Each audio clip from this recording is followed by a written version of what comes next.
Good evening friends. मैं नवीन झाझड़िया एक बार पुनः आपके सामने नए यूट्यूब के साथ पेश हूँ। आज हम बात करेंगे विश्व की आदिम जनजातियों में से ही एक जनजाति एस्किमो के बारे में। दोस्तों, आदिम जनजातियों से हमें हमारे प्राचीन काल के जीवन के बारे में जानकारी हासिल होती है। आप सभी जानते हैं कि मानव विकास की इस कड़ी में कभी हम भी उन आदिम जनजातियों के जैसे ही रहे होंगे। तो आज की इस मानव भूगोल के चैप्टर में हम बात कर रहे हैं एस्किमो जनजाति की। एस्किमो का शाब्दिक अर्थ होता है कच्चा मांस खाने वाला। ये जो नाम है इनको एस्किमो, ये यूरोप वासियों की देन है। एस्किमो लोग ध्रुवीय प्रदेश के शीत प्रधान जलवायु अतिरेक से घिरे परिवेश में आखेट से जीवन यापन करने वाली प्रजाति है जो कनाडा के उत्तरी क्षेत्र में निवास करती है। ये ध्रुवीय प्रदेश की प्रचंड शीत के आघात को सहते हुए ये लोग न जाने कब से प्रकृति से समझौता किए हुए हैं। इनकी मानवीय संस्कृति पूर्णतः वातावरण आधारित है। कहा जाता है कि जब तक ये यूरोप के लोगों के संपर्क में नहीं आए थे, सबसे सुखी, स्वस्थ और मस्त जीव थे। अब इनमें अनेक नई आदतें जैसे शराब पीना, तंबाकू खाना, पका गोश्त खाना और आधुनिक दवाएं इनके सुख, स्वास्थ्य और मस्ती को बिगाड़ने लगी हैं। एस्किमो उत्तरी कनाडा के मूल निवासी हैं। अनुमान है कि इनके पूर्वज साइबेरिया होकर बेरिंग सागर पार कर अलास्का के रास्ते यहाँ पहुँचे और यहीं बस गए। इनका कद ठीगना होता है, नाक चपटी और रंग पीला होता है। ये मंगोलाइड प्रजाति से संबंधित हैं।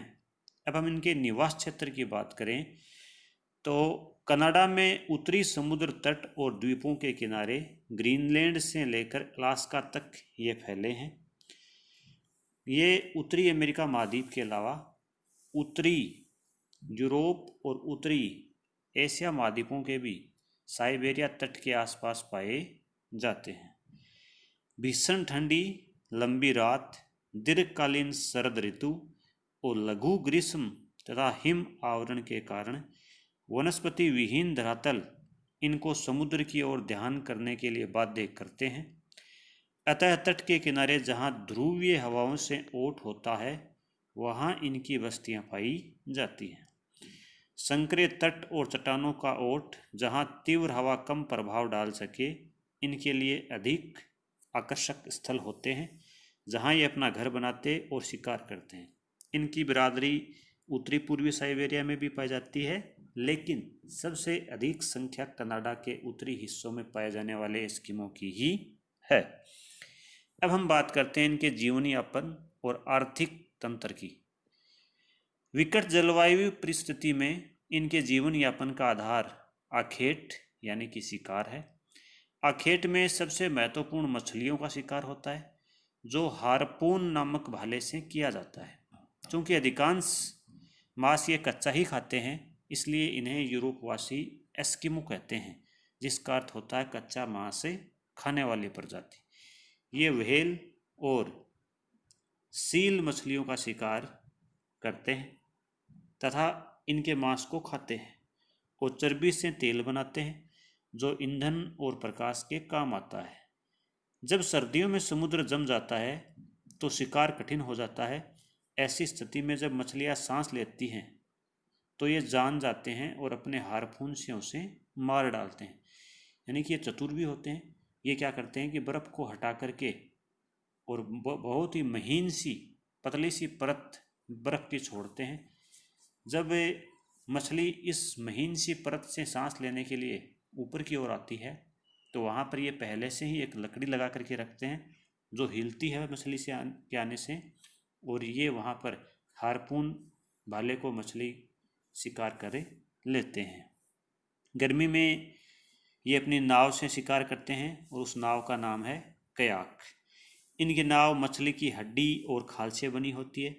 मछली के अतिरिक्त ये ध्रुवीय भालू और पक्षियों का भी शिकार करते हैं। रेनडियर का शिकार भी इन्हें मिल जाता है। वैसे ये पालते भी हैं। कुत्ता इनका बहुत महत्वपूर्ण पालतू जानवर है जो शिकार में इनकी मदद तो करता ही है, साथ ही इनकी स्लेज गाड़ी को खींचने का काम भी करता है। बर्फ पर सरकने वाली बिना पहियों की गाड़ी एस्किमो की विशेष पहचान है, जिसका नाम है स्लेज गाड़ी, जिसको रेनडियर खींचने का काम में करते हैं। ध्रुवीय प्रदेश की परिस्थिति के कारण धरातल वनस्पति विहीन हो जाता है, जिसके फलस्वरूप एस्किमो लोगों को समुद्र की ओर जाना पड़ता है, जहां अनेक प्रकार की मछलियां पाई जाती हैं, जिनमें सील और व्हेल प्रमुख मछली हैं। अन्य जीवों में भालू और रेनडियर ऐसे जीव हैं जिनका शिकार कभी कभार मिल जाता है, परंतु मछली का आखेट ही एस्किमो के जीवन का मुख्य आधार है, जिनका मांस ये कच्चा ही खा लेते हैं और अब पकाकर भी खाना शुरू कर दिया है। ग्रीष्म काल में ये नावों पर चढ़कर मछलियों का शिकार करते हैं। शीतकाल में जब अधिकांश समय अंधेरा होता है और बर्फ की मोटी चादर जम जाती है तो शिकार करना कठिन हो जाता है। एस्किमो के लिए जाड़े की ऋतु भयावह प्रतीत होती है, क्योंकि इस समय भालू और रेनडियर भी दक्षिण की ओर खिसक जाते हैं। ग्रीष्म काल के आगमन के साथ इनके जीवन का सुहावना समय शुरू होता है, क्योंकि मछलियों के साथ काई और लिचेन पर आधारित खरगोश, भालू और रेनडियर भी आ जाते हैं। एस्किमो की नाव, जिसे हम पहले ही पढ़ चुके कयाक कहते हैं, इतनी हल्की होती है कि ये बहुत आसानी से खेते हुए शिकार करते हैं। जब मछली का मांस खाते खाते ये ऊब जाते हैं तो भालू और खरगोश के शिकार पर चल देते हैं। स्पष्ट है कि एस्किमो का जीवन आखेट पर आधारित है। वो सारा समय भोजन जुटाने में ही बीत जाता है। इनके अर्थतंत्र का कोई समुचित आधार नहीं बन पाया है। कनाडा की सरकार के सहयोग से कुछ क्षेत्रों में मछली मारने की सुविधाएं प्रदान की गई हैं और मछली के तेल और मांस के बदले इन्हें तंबाकू, सिगरेट, केरोसिन तेल, शराब आदि प्रदान किया जाने लगा है। अब हम बात करते हैं इनके वस्त्र और आभूषण की। ये सील की खाल एवं अन्य पशुओं जैसे भालू, रेनडियर आदि की खाल को कपड़े के रूप में धारण करते हैं। इनके कपड़ों की सिलाई हड्डी की सुई और चमड़े की तांत से बनी होती है। सभी स्त्री पुरुष एक समान लंबा कपड़ा पहनते हैं। जानवरों के बाल और फर को कपड़े के अंदर सीते हैं। सिर पर चमड़े की टोपी और पैर में जूता भी पहनते हैं। कमर में चमड़े का कमरबंद बांधते हैं। भयंकर शीत से रक्षा करने के लिए ये कई परत के वस्त्र पहनते हैं, जिनके कारण इनके शरीर की गर्मी बनी रहती है, वरना हिमांक के नीचे का तापमान इनके खून को भी जमा सकता है। तो इस तरह से हमने जाना कि ये किस प्रकार के कपड़े पहनते हैं। अब हम बात करते हैं इनका घर और इनकी बस्तियां कैसी होती हैं।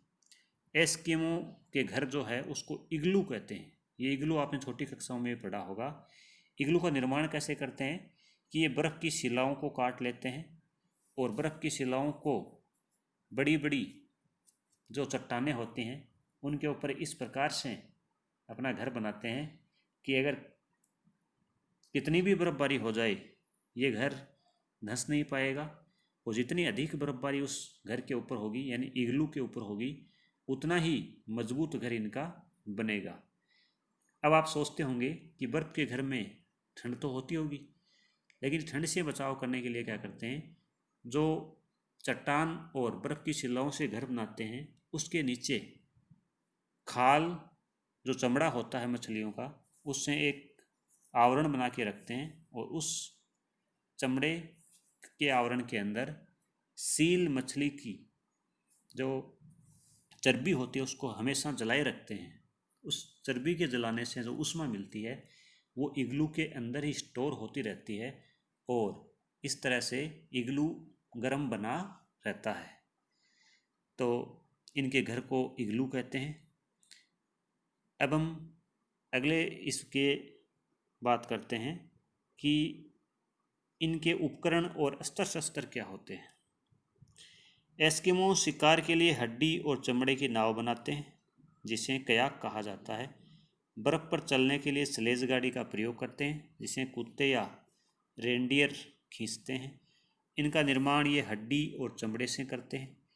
मछलियों को फंसाने के लिए चमड़े की तांत और हड्डी की कटिया का भी प्रयोग करते हैं। आधुनिक युग में इन्हें बंदूक और धातु का हार्पून भी प्राप्त होने लगा है। इनके पास एक सील मछली की ही हड्डी से बना हुआ विशेष प्रकार का चश्मा, यानी कि छिद्रदार झिरीदार एक हड्डी होती है सील की, वो चश्मे के रूप में काम में लेते हैं।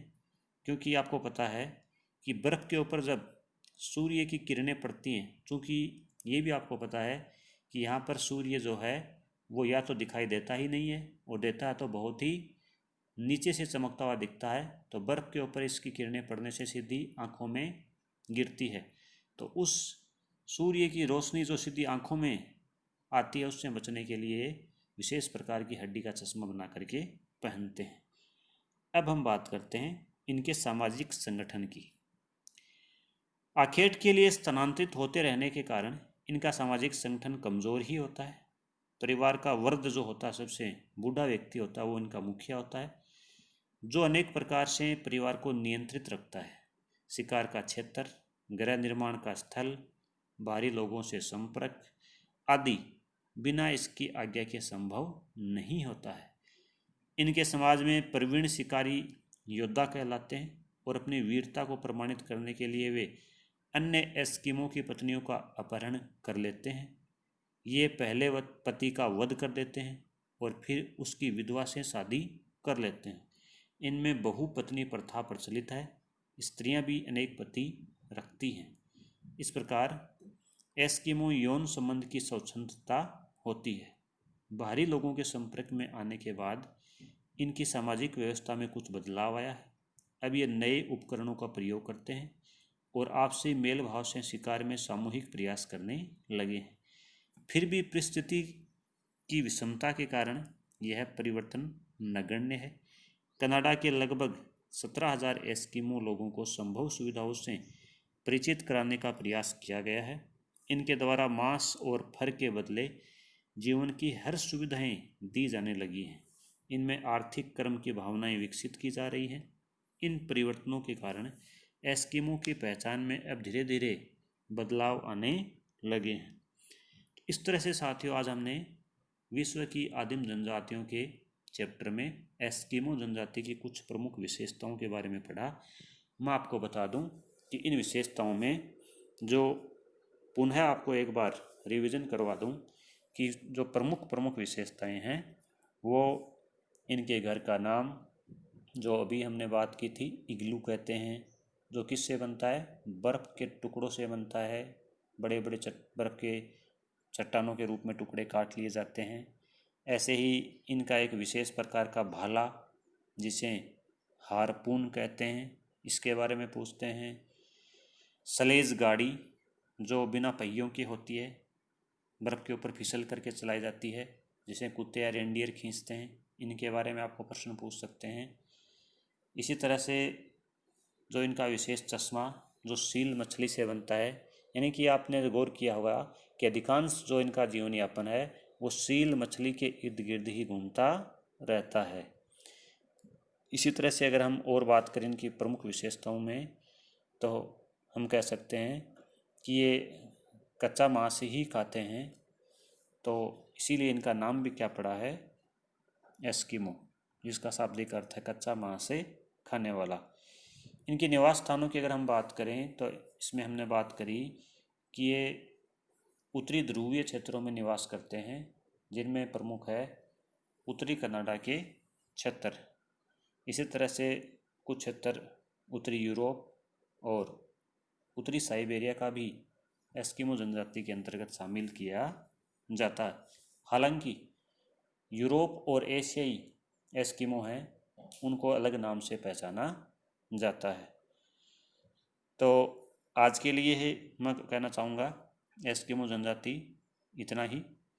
कल हम नई वीडियो के अंतर्गत बात करेंगे विश्व की दूसरी प्रमुख जनजाति बुशमैन के बारे में।